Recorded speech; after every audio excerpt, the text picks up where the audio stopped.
Welcome to the Published Author Podcast, where we help entrepreneurs learn how to write a book and leverage it to grow their business and make an impact. I'm your host, Josh Steimle. Today, my guest is James Carbary. James is the founder of Sweet Fish Media, a podcast agency for B2B brands, and Showcase, a SaaS product for podcasters. He's also the executive producer of two podcasts, B2B Growth and Young Married Christian. And he's the author of ContentBased Networking. And he's super cool because he used to manage a helicopter business, and his wife is a former rugby player who now trains dolphins at Disney World. No joke. James, welcome to the show. I'm super excited to be here, Josh. This is going to be really fun. So James and I go back a few years. We're good friends. And his book, Content-Based Networking, is something that I am passionate about. And so I'm excited to dive into this because not only are we going to get the story behind James's book and how he wrote it and all that, but what's in his book is going to be super helpful for you as an entrepreneur writing your own book, trying to grow your business. But James, tell us a little bit more about yourself and your background and how you ended up running a podcast management agency. Yeah. So I moved to Orlando from Oklahoma back in 2010 through this crazy circumstance. My friends and I had won a sweepstakes through the old phone company, Alltel. And it was one of those like text football to 188 Alltel, and you can win an all expense trip for you and 10 of your friends to a professional football game of your choice. Wait, so my buddies actually win those things? Yeah, right. People actually win those things. And so my buddies' brother-in-law won that and then invited a bunch of us to get on this private jet and go to New York City, watch a Giants-Cowboys game. We get there. Barry Sanders is sitting there waiting for us in the tarmac as the plane lands. So we're like, what? It was absolutely unreal. There was a guy on that trip. He was kind of toting us around New York City on the limo bus and making sure we got everywhere we were trying to go. His name was Jeff. And I just, hit it off with Jeff. We were talking about faith, family, business. And over the course of the day, realized that Jeff didn't work for Alltel like I thought he did. Jeff actually owned his own company, and he was the logistics provider for Alltel that Alltel had hired. And Jeff was like, hey, it's New York. It's a bunch of 24-year-olds on this private jet that my company's chartering. I want to be there and make sure that they don't run amok. And I really like New York anyway. So Jeff just happened to be there. And so he owns this logistics company that does work with brands, massive brands like Verizon and Sprint and all these huge brands that have activations all over the world. And so ended up, staying connected with Jeff. And about a year and a half later, he invited me to move to Orlando and run the helicopter division of his logistics company. So I, had never even thought about entrepreneurship to that point in my life. But working for Jeff for 3 years in Florida, doing, we had a big base of NASCAR clients. So we would get like Jeff Gordon and Jimmy Johnson and all, team owners and race sponsors in and out of the racetrack so they wouldn't have to mess with post-race traffic. And we would just, find helicopters in the local area, put them on there. And it was really fun. Got to travel all over the country, did that for about 3 years. That was my first exposure to entrepreneurship. I ended up leaving that role, bounced around to a couple other things, tried getting my own software product off the ground, didn't work. That's how I figured out marketing. Because I was like, okay, I got to figure out how to do marketing for this product. And then segued that into eventually, I worked for another technology company and they had to let me go when their funding dried up. And it was like, okay, I'm either I don't want to go get another job. I want to do my own thing. I just gotten engaged. Fortunately, I had a very, very gracious and supportive fiance who's now my wife that you alluded to earlier. And she was like, hey, I want you to be happy. I want you to do your own thing. If that's what's going to fill you up. And so started Sweet Fish as a blog writing agency. We didn't really have a niche. We didn't have a focus. It was just, hey, we write blog posts for companies that know they need to be doing it, but don't have the time to do it. So started doing that. And fast forward about 9 months, realized that we had one particular customer we were getting really great results for. And they were a church plant outside of Houston, Texas. So a church in Rosenberg, Texas. So we were writing like BuzzFeed style content for this church. It was like 8 date night spots for you and your spouse on a Friday night in Rosenberg, or 7 things to do with your kids on the weekend in Rosenberg. and the content was performing really, really well organically, particularly on Facebook at the time. This was back in like 2015. And so we were like, okay, we could rinse and repeat this model for every church, like a church in every city in America. And this is a huge market. We could really build a big business here. So I was reflecting back and I was like, how am I going to do that? How am I going to go about, connecting with all these church planners? And so I thought about a podcast that my buddy and I had done about a year prior called Inspiring Awesome. And I remember thinking, man, whoever we ask to be on this podcast says yes. Like, we have no business talking to half the people we ended up talking to, but because we had a podcast, they said yes to talking to us. So I translated that and thought, okay, I've got all these church planners that don't know me from Adam, and I'm trying to build relationships so we can see if there's a way for us to work with them and do blog content for them. What if we started a podcast about church planning? And I reached out and just asked them to be a guest. I did that, got an 80% reply rate on the cold email campaign. And I thought, well, there's something to this. So ended up figuring out church planners don't have any money. And so there was no product market fit, but we ended up transitioning about a month and a half, 2 months later, and said, hey, this would be insanely effective for B2B companies, particularly B2B SaaS companies. So we shifted our model, became a podcast agency, and that's how Sweetfish was born. And it's really the premise for content-based networking, what the book is about too. Yeah, I love that your whole story fits into this content-based networking model. So you started Sweetfish, that takes off, that's doing well. At what point did you know, I'm going to write a book about this, about what I'm doing and how this works? It was probably a couple years in. The first couple years, it was just like, I just got to figure out how to eat next month. And so I, being a noob to business, I didn't know how to charge for what we were doing. We weren't charging nearly enough. You don't know how to do anything, right? You figure this stuff out as you go. And so, but it was a couple years in, I thought, man, what we're doing here, when we share this with potential customers, this concept is really fascinating. We should probably name it and claim it, because this is surely going to be something I had already heard. When I would talk to other folks, they'd be like, oh, James, like, you have to stop talking about this. This is like my secret thing. Like, quit like making this something that everybody's going to want to do, because it's going to be less effective for me, because I'm like over here doing it on the sly without publicly talking about it. And I just thought, man, I think this can have massive ramifications on people's lives beyond business.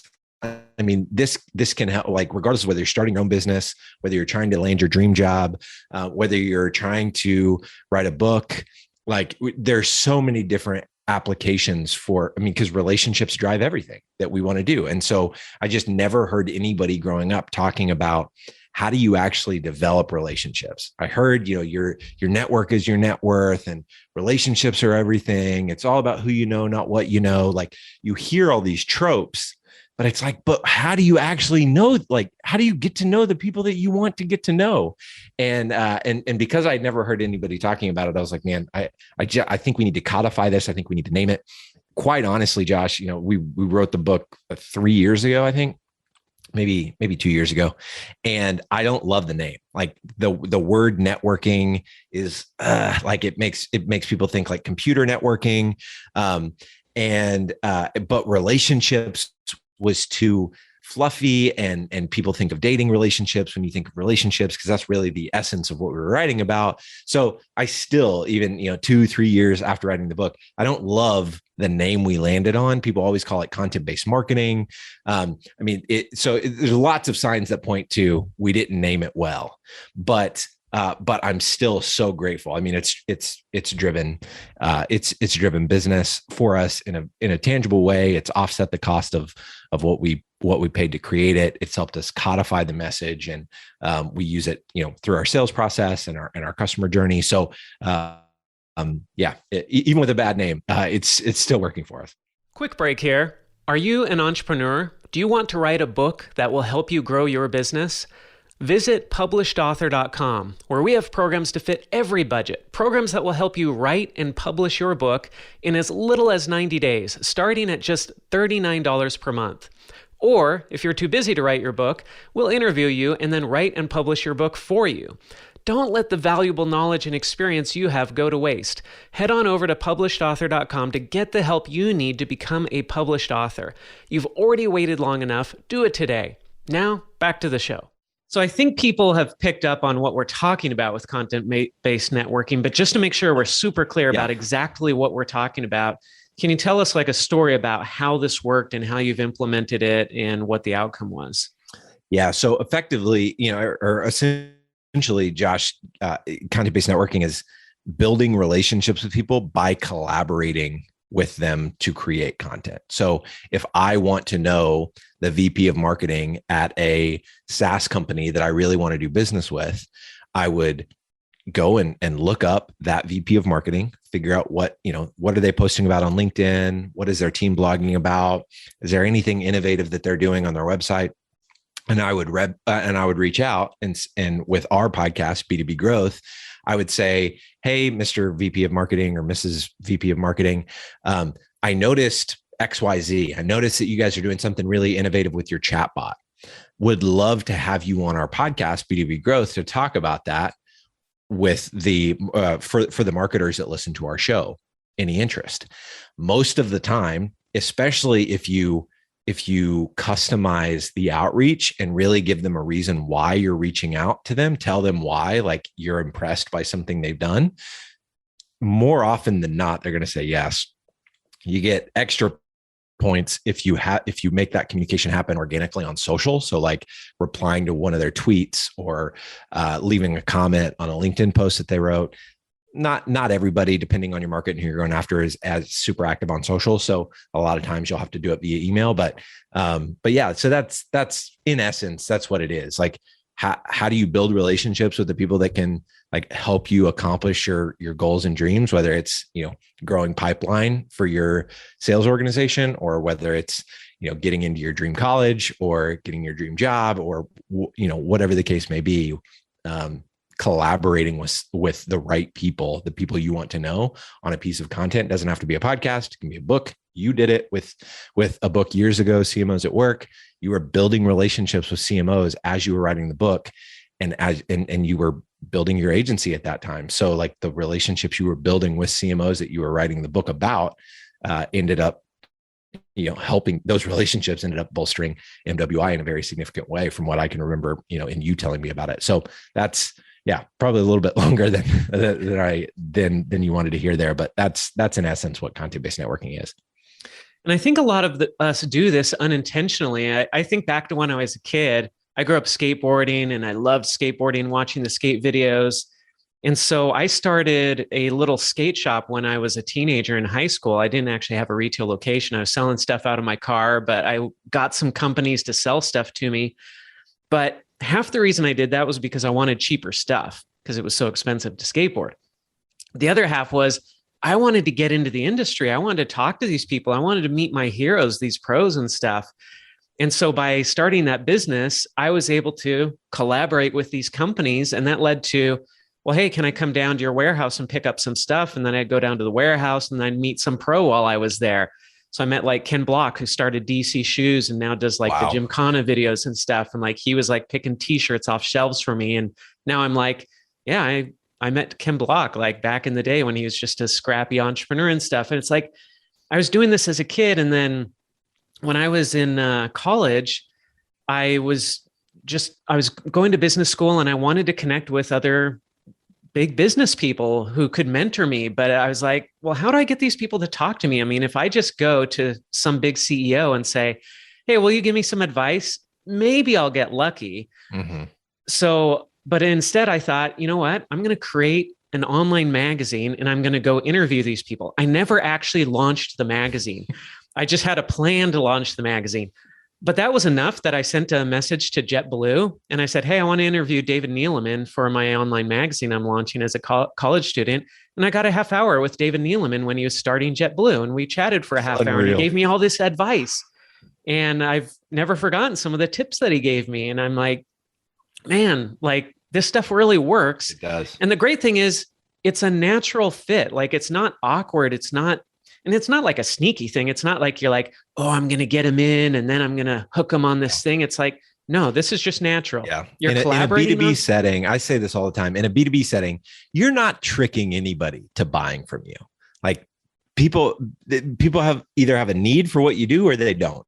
And so so many of the people that we've had on B2B growth over the years, I think we're at over 2,000 episodes at this point. So many of those people don't work with us at all. And then a lot of the people that end up working with us, we have a relationship with them that starts with B2B growth.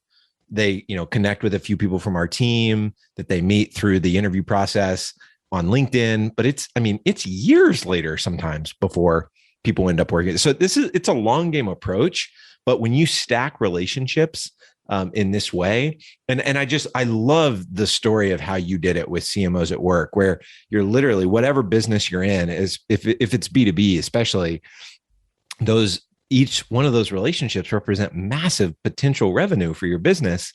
And so as you're creating this asset, as you're creating this book, figure out a way to collaborate with your ideal buyers to help you create the content for it.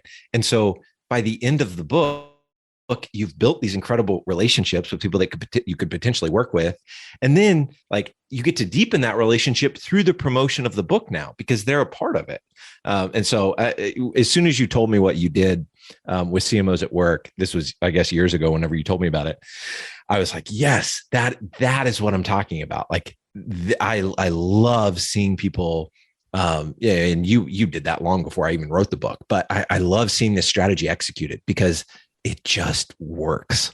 Yeah, it does. And it's for those of us who are uncomfortable with marketing and sales, this is a way to do it that's not uncomfortable. Yep. Because if I call somebody up and I say, hey, I want to interview you on my podcast, they're flattered. That's the game.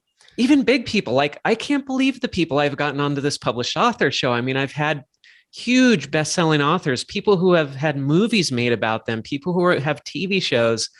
And I'm like, how did I get these people on my little rinky-dink podcast? And it's just, when you reach out to somebody and you say, I want to interview you for a piece of content, it almost doesn't matter what it is. They're already flattered that anybody would reach out. It also doesn't matter. The people I'm interviewing, they'll say, oh, I'm doing 40 podcasts this week. They're still flattered to be on one more podcast. Yeah. Yep. It just, it gets them. And then you form this connection. And I can't see, the thing is, people hear this podcast, but they don't always hear what happens after we cut the end of the podcast. There's always a conversation that happens after the podcast. And sometimes I actually leave it on these recordings, but sometimes I don't, and it gets cut off. And then there's 20 minutes of talking afterwards where people are like, so what do you do? And tell me more about your business and how does that work? And so there are relationships that I formed that have been quite lucrative. And it happened after the show. And going into the episode, I may have had no idea what that person even did or that there would be any potential. And yet those things happen because we're here, we're creating this content together, and we're forming a relationship while we do it. We're really getting to know each other. Yeah. I hear so many people, Josh, that are reticent to do this because they think, oh, well, I don't have an audience. So why on earth would anybody want to be a guest on my show? Because I don't have an audience. And the reality is the number of times that people even ask us what our audience size is abysmally low. So I don't know I don't know what exactly leads to that. I don't know if people are thinking, hey, this is going to be a piece of content that I can repurpose regardless of how big their audience is. When this goes live, I can put this on LinkedIn. I can write a blog post about this. This is a way to get, my thought leadership out there. We found in particular with marketers and with anybody in sales, they are typically over the moon ecstatic to be a guest on your show. So if you happen to be serving those marketers or sellers, those don't even have a second thought about, oh, I don't have an audience. Surely I can't get anybody. I promise you people will say yes. Yeah. Even if it's just halfway professional. I had a kid who I've been on over 100 podcasts as a guest, and I had a kid reach out to me from, I think, Lithuania or Romania, one of those smaller European countries. and he invited me on his show. And I knew that he's 17 years old. I knew that this was not a professional operation, but still I'm like, yeah, sure, I'll be on your show. I never asked him how many listens he had or downloads or anything like that. I show up for the show, not kidding. His technology wasn't working. So he's like, hey, normally I just record these on my phone, but my phone broke. Can we use your Zoom to record the episode and then you send me the file afterwards? I was like, sure.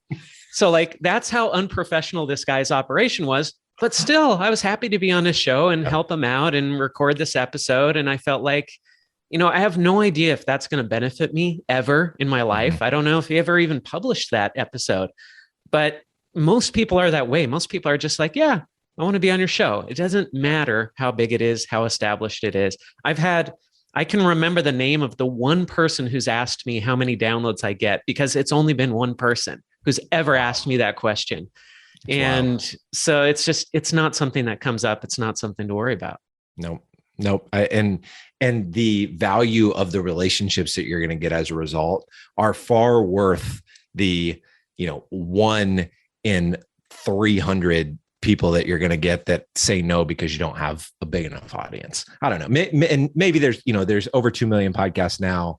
More people are doing this. Maybe it's, maybe you get a few more people than that saying, no, like hold off until you have more episodes or until your audience is a little bit bigger. But it's still like, there's still so many people that you can build relationships with through this medium. And if to your, like, what I love so much about your story, like I obviously talk about podcasts a lot because we're a podcast agency, but you can do this for writing a book. You can do this for YouTube videos that you're doing. You can do it for blog posts, like any type of content medium, webinars, like for those, like anybody listening that still does webinars, like there's endless ways that you can leverage this approach to content creation. That almost like the medium doesn't even matter. It's you're able to extract knowledge from somebody else that you want to know, highlight them, make them look awesome, and publish and promote their content and grow your own thought leadership while growing the influence of the people that you're trying to build relationships with. Yeah. And a lot of people, I think, also think that you have to wait for the content to be done to really benefit. But like we were talking about before the show started, you start getting benefits as soon as you connect with that person. It's not, I interviewed 30 CMOs for my book. I was developing the relationships while I was writing the book. I was talking to them while I was writing the book. It wasn't when the book came out. Same with podcasts. I might record a podcast, and if I'm backlogged, maybe that episode doesn't come out for 2 months, but I already developed the relationship and built the relationship while I was recording the podcast.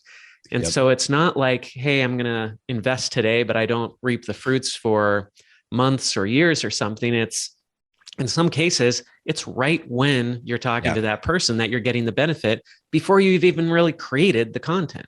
Yep. You're exactly right. And so, for us, the play that has worked so well for us has been getting them on the podcast, building that relationship, connecting with them on LinkedIn. We have a rhythm of posting on LinkedIn consistently. And so it's that podcast LinkedIn combo that, like you said, their episode might not go live for a couple months, but they're seeing your content pop up in their newsfeed in LinkedIn because it's a connection request. They may not have accepted otherwise, but because you literally just got off a Zoom call with them, and you hopefully, had a great interaction with them while you were doing the interview, of course they're gonna want to connect with you there, and when they're gonna think of you favorably whenever they see your stuff pulling up in their feed. So there's I think if you're willing to play the long game and not using this, I've heard some people call it like a Trojan horse, which I don't really love the connotation of that. Like it feels like a sneak attack. That's not it at all. The reality is a lot of people that you talk to through this, there's not going to be an immediate opportunity for you to do business together. But by stacking these relationships over time, it's allowed us to build, it's allowed me to build a lifestyle that I never thought I would have been able to have. Awesome. Well, James, thanks so much for being with us here on the show today. If people want to find out more about you and Sweetfish, where do they go? Yeah. So sweetfishmedia.com, you can find pretty much everything. We've got a couple of kids books. So I was just telling Josh about it before we hit record. I want to have a podcast when I grow up, and I want to be a marketer when I grow up, are our two kids books that just came out. If you're looking for something for your kiddos, obviously content-based networking, you can find that on our website as well. And then I'd love to connect with any and everybody on LinkedIn. We're spending a lot of time there these days. So just James Carbary on LinkedIn. I think I'm the only one on there with that last name. So Carbary. And would love to connect with all your listeners. Great. And the book is Content-Based Networking. James, thanks so much for being with us here today on the show. Thanks a lot, Josh. If you enjoyed this episode, don't forget to subscribe. And if you want to spread the word, please give us a 5-star rating review and tell your friends to subscribe too. We're available on Apple Podcasts, Spotify, and everywhere else you listen to podcasts. And if you're an entrepreneur interested in writing and publishing a nonfiction book to grow your business and make an impact, visit publishedauthor.com for show notes for this podcast and other free resources.